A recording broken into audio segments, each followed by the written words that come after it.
tout bon. C'est tout bon. Moi aussi, je vais me mettre en mode avion. Après, faut enlever, c'est ça, sinon c'est trop amer.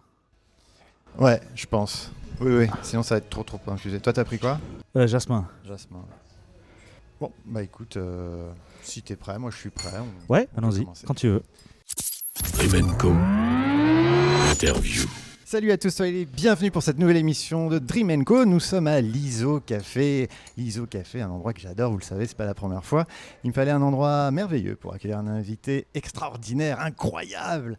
C'est le groupe Mustang. Alors, le groupe Mustang Madine Clermont-Ferrand. Nous avons à la basse Johan Gentil, à la batterie Nicolas Musset et avec moi aujourd'hui le guitariste, claviériste et chanteur Jean Feltine. Comment ça va ? Ça va, pas mal, un peu malade avec ce temps de chiottes, mais ça va. De chien, oui. Rappelons qu'il pleut et nous sommes en plein début d'automne, c'est triste, l'été indien n'existe pas. Alors pour ceux qui ne connaissent pas encore le groupe Mustang, il y en a encore, incroyable. Il y en a beaucoup, Ouais, mais grâce à cette émission, ça va changer. Comment tu présenterais le groupe en quelques mots ? Un trio de rock français qui a une bonne quinzaine d'années d'existence maintenant, même. On s'est formé en 2006, donc ça fait presque 18 ans. Hey. On va dire un groupe qui mélange pas mal d'influences américaines, on va dire de l'âge d'or du rock, avec aussi de l'électronique et de la chanson française, voilà, pour faire très vaste, et avec des textes en français.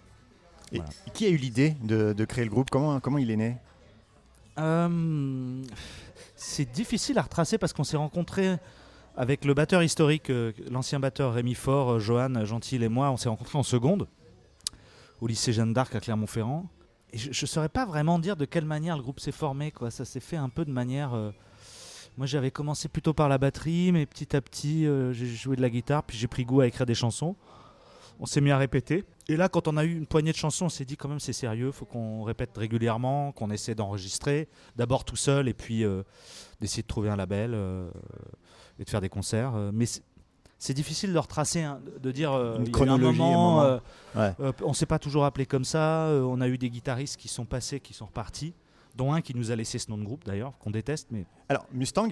Oui. Alors, ok, et d'où ça vient ?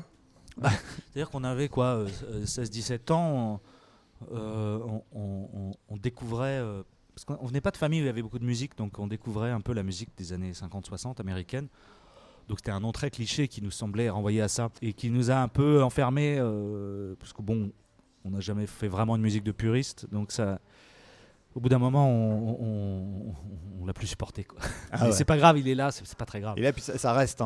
Oui, ça la reste. preuve, bien c'est sûr. que plus de 15 ans après, on est là. Oui, mais enfin, on reçoit régulièrement, notamment sur les plus anciens des réseaux sociaux comme Facebook, tout ça, des messages de gens qui nous posent des questions sur les moteurs, sur les jantes. Enfin, voilà. Et alors, des conseils ?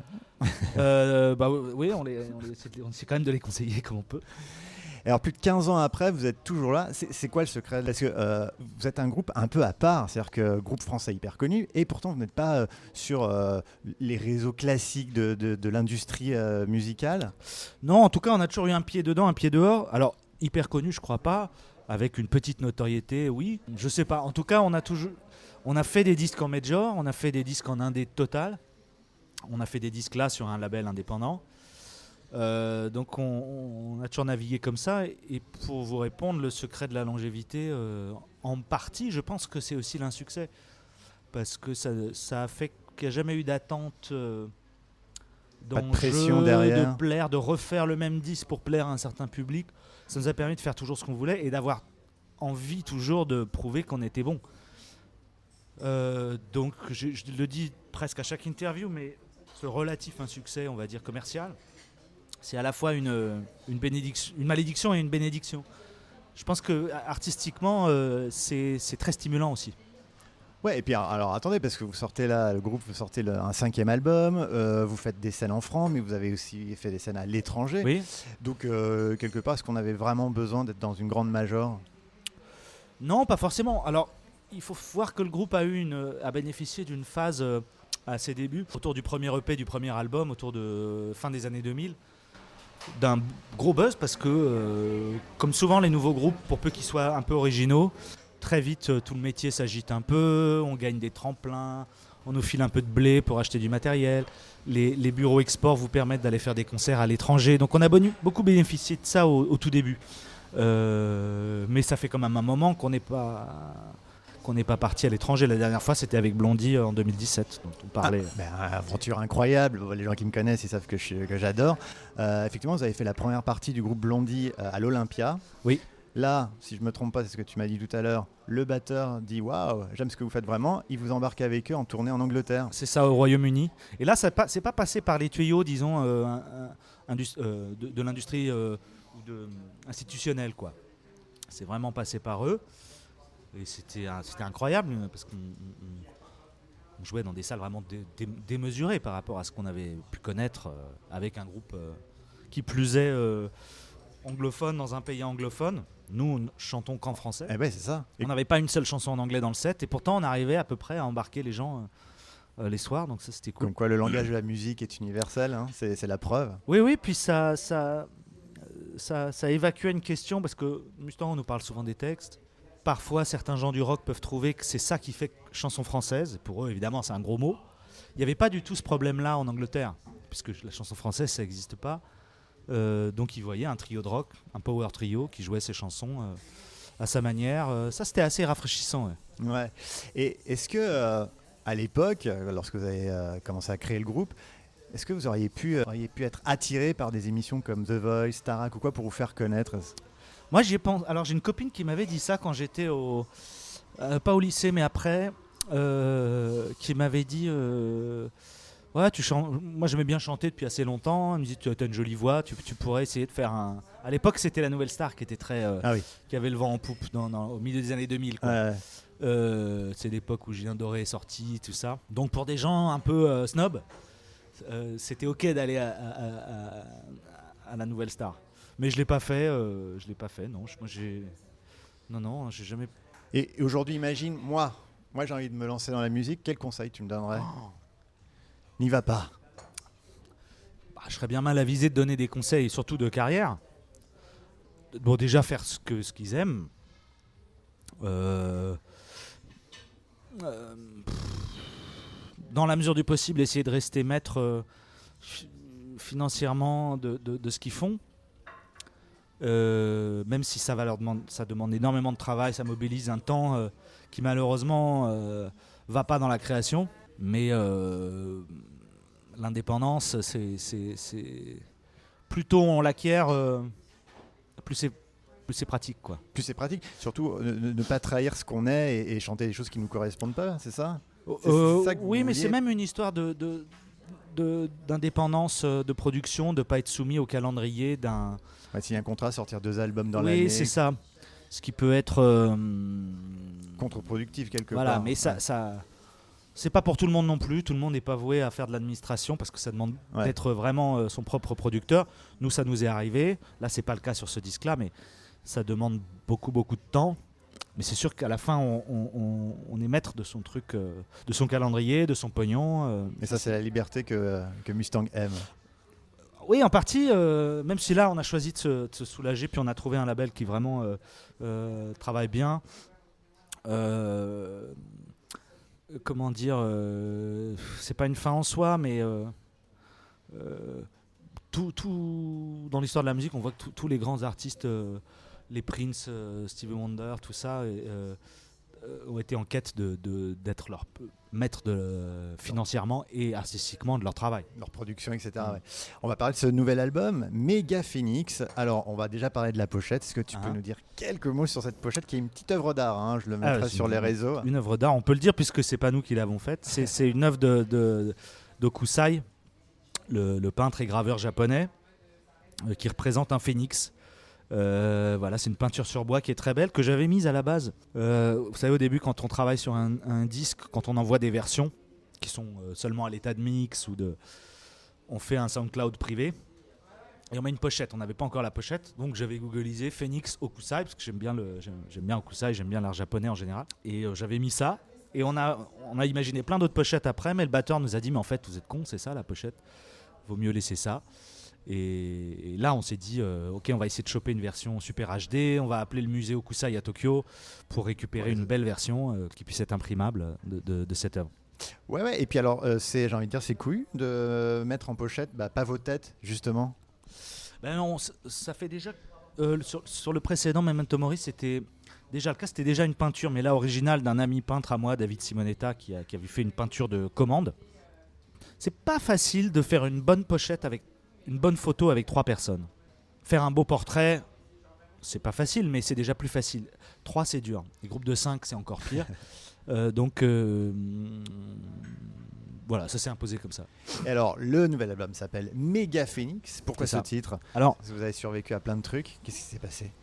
oui, c'est ça. En fait, c'est aussi un objet dans les Final Fantasy qui ressuscite les 3 membres de l'équipe. C'est un jeu vidéo. Ouais, c'est un jeu vidéo, c'est un jeu de rôle japonais qui a été une grande influence, surtout musicale, pour Johan et moi, les 2 membres originaux du groupe. Donc, et dans toute notre discographie, il y a des petits clins d'œil à des jeux vidéo, à des musiques de jeux vidéo. Pour les gens qui connaissent, ils peuvent se faire un petit jeu de piste comme ça. D'accord. Et alors, on va écouter un premier extrait de cet album, La Porte au nez. Tu peux nous dire quelques mots sur cette chanson ?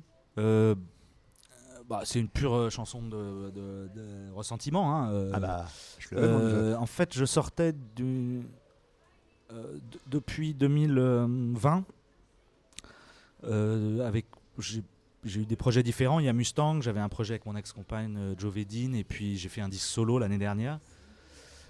Et c'est des disques qui n'ont pas été simples à sortir à chaque fois, avec en particulier le dernier solo que j'ai fini par sortir seul.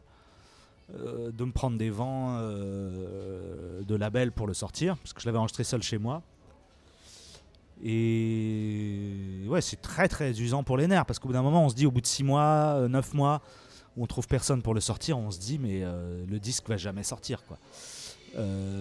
Alors qu'on parle pas de très grosses sommes, mais c'est très très usant pour les nerfs. Très compliqué. Ouais. Donc, mais tu dis pas que ça dans la chanson, on parle pas que de ça. Non, parce que après je brode. Les chansons viennent souvent d'une impulsion comme ça. Puis après je brode. Par exemple, ça me faisait marrer la niveau McDo, parce que je me souviens gamin. C'est vrai que j'étais jaloux des gamins qui faisaient leur niveau McDo. Donc j'étends et généralement plus la phrase qui me vient est pire, plus elle est violente, plus elle est cruche, plus j'ai envie de l'écrire, quoi. Je peux pas m'empêcher, quoi. Et on va écouter ça. Dream & Co, le podcast.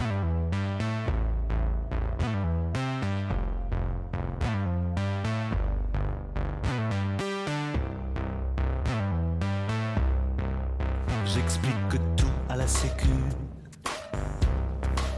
mais on me ferme la porte au nez. Je branche cette fille qui a un beau cul, mais elle me ferme la porte au nez. Est-ce que j'inspire le dégoût? Est-ce que ma bite elle a un goût? On me ferme la porte au nez. Dans ma poche toujours un CD, mais on me ferme la porte au nez. Je suis toujours prêt à me solder, mais on me ferme la porte au nez. Et les majors et les indés, t'es trop varié, tout est trop spé. On me ferme la porte au nez. Oh, on me ferme la porte au nez. On me ferme la porte au nez.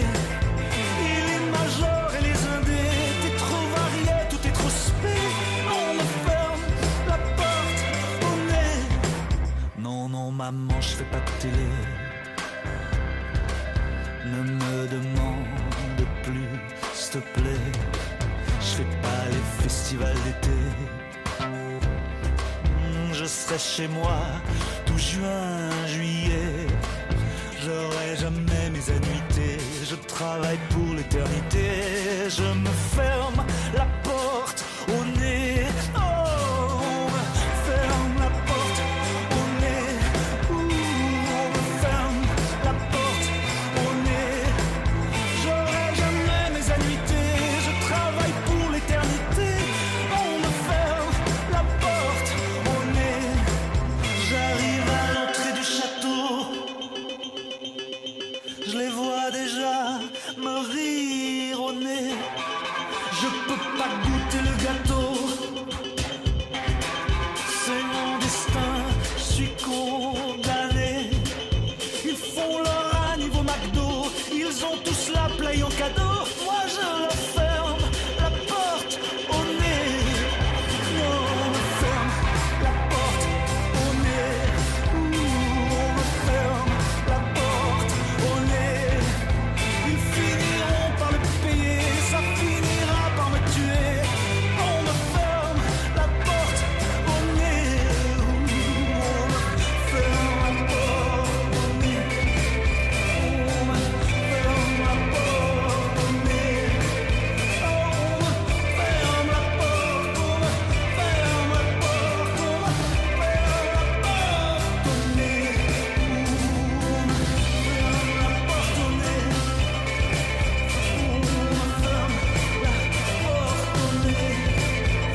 Dream Co, l'interview. La porte, ça sonne un peu électro, non?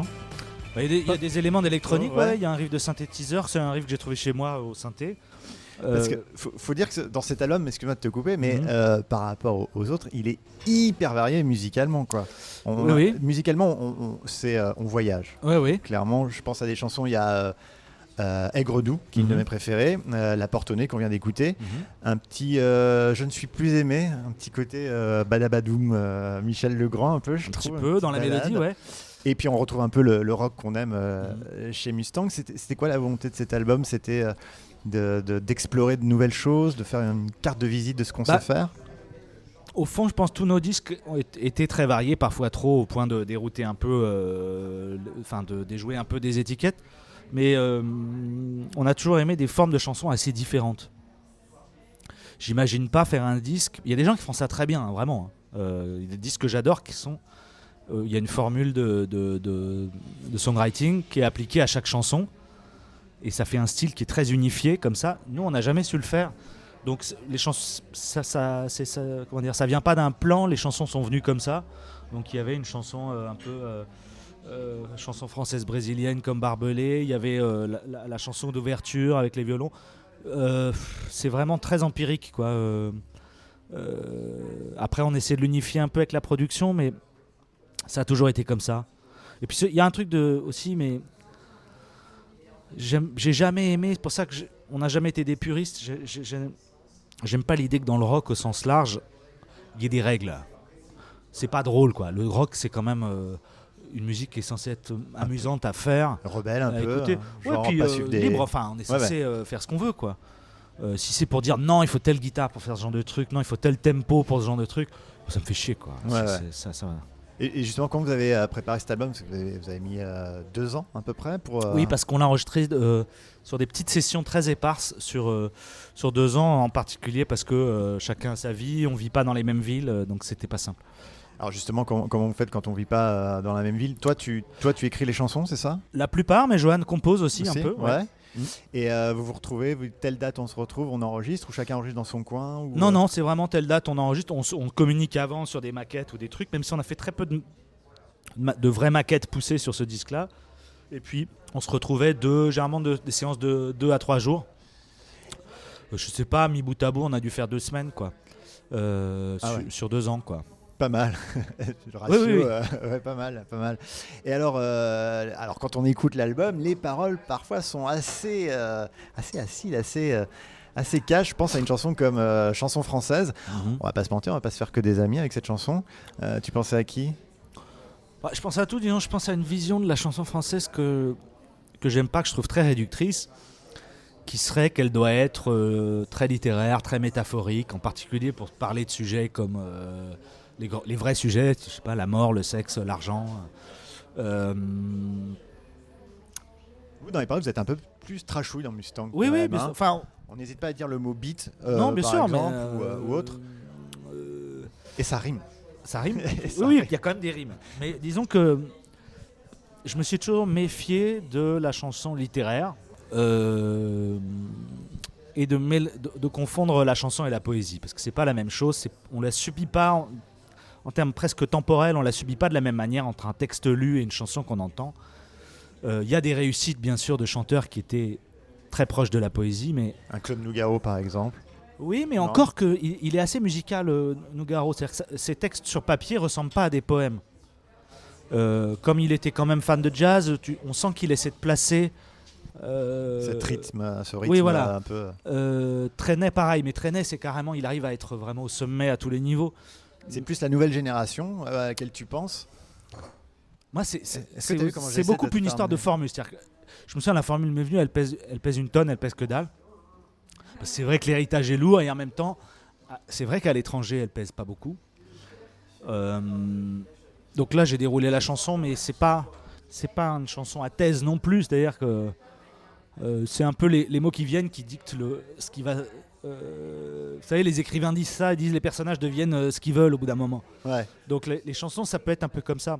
Ça dépend comment on le reçoit aussi, comment le public. Oui, bien sûr. Mais c'est vrai que. Par exemple, ça m'a toujours énervé qu'on n'autorise pas la même liberté en chanson française qu'on autorise au rap. Moi, j'ai aimé beaucoup de rap français. Maintenant, ça m'intéresse plus, mais Et c'est quoi la liberté, par exemple, qu'on retrouve dans le rap c'est du vocabulaire, du placement, Ouais. des thèmes, et ça, malheureusement, il y a, en particulier dès qu'il s'agit de parler, comme je disais, des vrais sujets, sexe, argent, la mort, Ouais. où là, il faudrait enrober ça avec des métaphores hyper vieillottes. Moi, ça m'a toujours fait chier, ça. Ouais. Nous, ce qu'on aime, c'est le cash. Dream & Co. Interview. Alors, dans cet album, il y a aussi des invités, Oui. 2 notamment. Alors, que je écorche pas les noms. Thomas de Pourquerie, tu peux nous présenter? Alors, Thomas de Pourquerie, je l'ai rencontré par mon avocat. Ah ouais. Enfin, mon avocat, mon conseiller juridique, c'est-à-dire celui qui me file des coups de main pour lire des contrats que moi, je sais pas lire. Et il se trouve que c'est son cousin.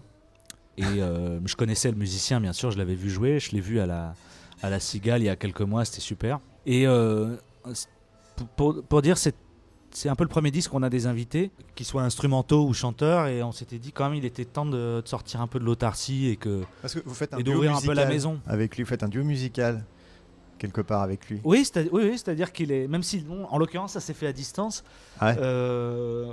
un saxophone, c'est quand même assez proche de la voix, parce que c'est un Ouais, instrument de De souffle. souffle. Et je sais pas, moi, c'est comme si on avait ouvert les fenêtres, c'est-à-dire que d'un coup, d'avoir la voix de quelqu'un d'autre, la musicalité de quelqu'un d'autre sur un de nos disques, ça a fait beaucoup de bien, quoi. C'est très beau ce qu'il a joué. Ouais, c'est Il est un allé petit- très vite. Ouais. Et puis quand on écoute l'album, ça fait, comme tu dis, une petite respiration après les textes, Oui. parfois un peu trash. Oui, parfois c'est pour un ça peu qu'on voulait dur. l'instrumental comme ça après, Ouais. qui est composé justement par Johan, là, le bassiste. Et voilà, quoi. C'est quelque chose que j'ai envie qu'on fasse un peu plus dans le futur, parce que c'est vrai qu'on a toujours été un peu dans notre coin. C'est quand même un peu, au bout d'un moment, ça devient un peu, comment dire, un peu masturbatoire, quoi. Enfin, c'est bien, Tout simplement. bien d'ouvrir un peu la On a l'image. maison. Un autre invité aussi, Arthur Teboul, que Ouais. les gens connaissent, parce que c'est les chanteurs du groupe Feu Chatterton. Comment s'est faite la rencontre entre vous deux? Entre vous trois, vous quatre, avec le groupe? On s'était croisés quelques fois sur des scènes. D'abord, c'était un des rares types qui se gênait pas pour dire du bien de nous en interview, donc ça fait plaisir. Et puis, c'était une chanson très très de rumination, quoi. Moi, je fais un peu, je suis un peu Tati Daniel, quoi, dans la chanson. La Je suis chanson un peu, s'appelle- ça pue, machin, j'ai mal Alors, aux pieds. Juste pour dire, la chanson s'appelle Aéroport. Oui, c'est une chanson contre les aéroports. Donc c'est ton ressenti. Voilà. Parce que- Et lui arrive, cette voix arrive pour calmer. Mais initialement, il y avait que la partie vraiment rumination, quoi, grognonne. On trouvait ça un peu monolithique, donc on s'est dit ce serait bien qu'il y ait une voix qui soit, elle, une invitation au voyage. Et c'est Nico qui a suggéré Arthur, parce qu'il a une dimension hyper lyrique et un lyrisme quand même qui est plus positif que le mien. Donc on s'est dit que ça pourrait faire un contrepoint hyper marrant. Et puis il apporte une certaine douceur à cette, Oui, à bien cette sûr. rage que tu dégages dans la chanson. Et voilà, je trouvais ça marrant. Le morceau a quelque chose d'un peu monstrueux, d'un peu bizarre, mais je trouve que c'est réussi. Et pour découvrir ce duo, je vous invite à vite choper le nouvel album de Mustang Mega Phoenix qui est dispo là maintenant sur toutes les plateformes et puis aussi en vrai. En vrai, en On aime les vinyle, vinyles. et un très beau vinyle. En plus, vous pourrez encadrer la pochette Voilà, du de disque. coup ça, pour découper et jeter le disque si vous voulez, si vous voulez que la Ça pochette. fait déco. Du moment que vous l'achetez, ça revient au même pour nous. Hein. C'est le moment du coup de cœur de l'invité. Dream & Co. Le coup de cœur de l'invité. Alors, quel est ton coup de cœur? Alors, il n'est pas musical. En fait, c'est comme on m'a dit, je peux choisir aussi bien un disque qu'un film. C'est un film que j'ai découvert il y a très peu de temps parce qu'il est arrivé sur Netflix. C'est Make to My Love de Keshish. Et j'aimais bien Keshish, mais j'avais toujours des réserves sur ces films. Sur celui-là, j'en ai aucune. J'ai trouvé ça incroyable. Je sais pas, je crois que c'est le plus grand film français que j'ai vu depuis des trucs de Piala, d'ailleurs auquel il ressemble un peu. Mais je sais pas. Pourtant, le film raconte rien. C'est juste des jeunes qui se draguent dans le sud. Il n'y a pas vraiment d'enjeu dramatique. Mais on a l'impression d'être avec eux. C'est plus vivant que. Je sais pas comment il fait ça, quoi. Je pense que c'est un génie. J'ai trouvé ça m'a hypnotisé pourtant ça dure 3 heures. Il y a une scène au milieu qui pourrait être ridicule où où on voit des brebis, alors je sais pas si on dit mettre bas ou accoucher, qui pourrait être une scène ridicule dans un film comme ça sur les hormones, les jeunes et leurs hormones, et ça marche avec de la musique classique par-dessus, et je sais pas, c'est incroyable. J'ai trouvé ça prodigieux. Merci beaucoup. Je vous en prie. Merde pour ce nouvel album. Méga Phoenix, je vous le conseille. Moi, je l'écoute en boucle. Je dois en être à peu près 50 d'écoutes là, à l'heure qu'on est. À très vite sur Dream & Co. Merci. Et merci à Iso Café de nous avoir accueillis avec un très bon thé et une très bonne pâtisserie qu'on va manger maintenant, évidemment. Dream & Co, le podcast.